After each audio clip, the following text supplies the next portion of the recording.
Hi, I'm Simon Harsent. I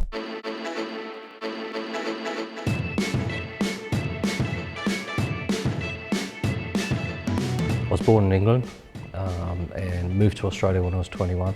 And in '97 I moved to New York, and that's where my base is now. Most of the work that I do, most of the commission work that I do is for advertising agencies.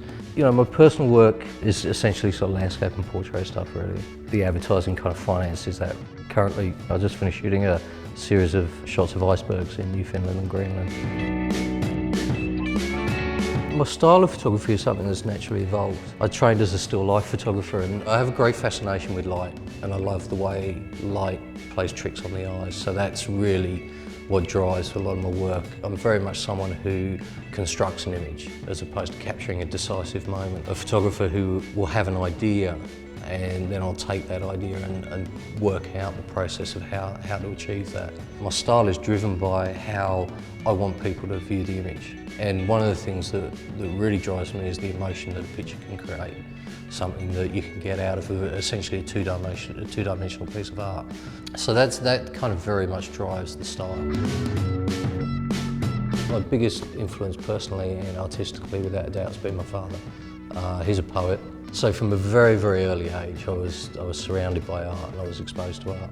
And I remember as a kid going to the National Gallery in London and seeing a Rembrandt.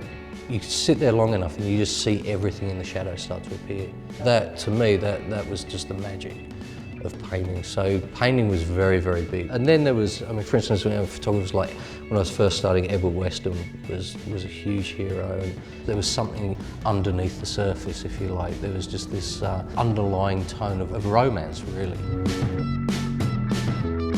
There are a few shots that stand the test of time. I think there's a portrait I did a long, long time ago of John Hurt. It was just a wonderful moment. He came in and sat for me. It's a photograph that surprised me because I wasn't really looking for it. If I had to pick one now, I mean, I wouldn't necessarily pick one, I'd pick a body of work, and that's the iceberg stuff that I've just finished shooting. It was a very, very personal project, so it meant a lot to me as well. It was me back to basics. I wasn't there with a huge crew. Basically found some locals to take me out on boats and just found the images. And so for me, it was an incredibly satisfying process. One of the other things is just my snaps of my son. You realise the power of photography in a completely different way. And looking at the shots of Declan and as he's grown up, and you know, it's pretty amazing. For me, you know, before I go off on a shoot, I might listen to a certain piece of music or read a certain book, or maybe go to see a gallery or something, just to tune, if you like, tune myself into a way of being, a way of seeing. If you have an idea, work on the idea, spend time working on the idea. The wonderful thing about art, the wonderful thing about photography is the little things that happen along the way. If you have an idea that you think might be a little challenging, do it. See how that pans out, then go back and revisit it. Don't be afraid to kind of attempt the shot 2, 3, 4, 9, 100 times. Keep working on the shot, just keep pushing yourself. Macro lens is a good way to start. And Canon makes some incredible macro lenses. There's 24-70 that I've got here, which is like, that's my go-to lens.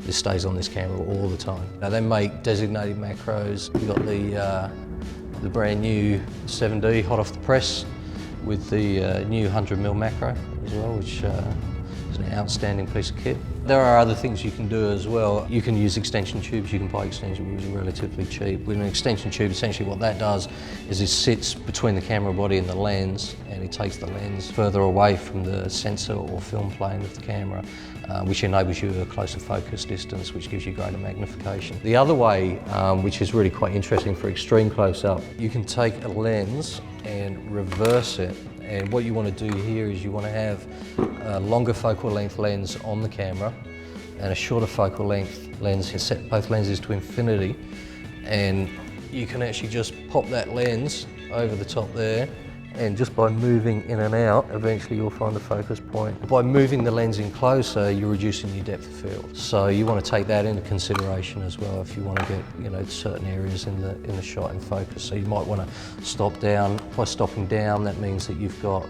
other problems, so it means you have to use a longer shutter speed. Then you're probably looking at maybe bringing a tripod in. One of the main tips I'd say with close-up photography is just think about the two words, close up, and don't get too caught up in a technique. Essentially, you're going to be able to tell whether an image is shot with some emotional attachment to it. You can tell when photographers are behind a camera if they have an emotional attachment to that moment in time, or whether they're detached from that moment in time. I guess I would be looking more for an idea than I would for a technical execution. I'm certainly not, I mean, I'd like to be wowed. The shots that impress me the most are the ones that I look at and go, I wish I'd taken.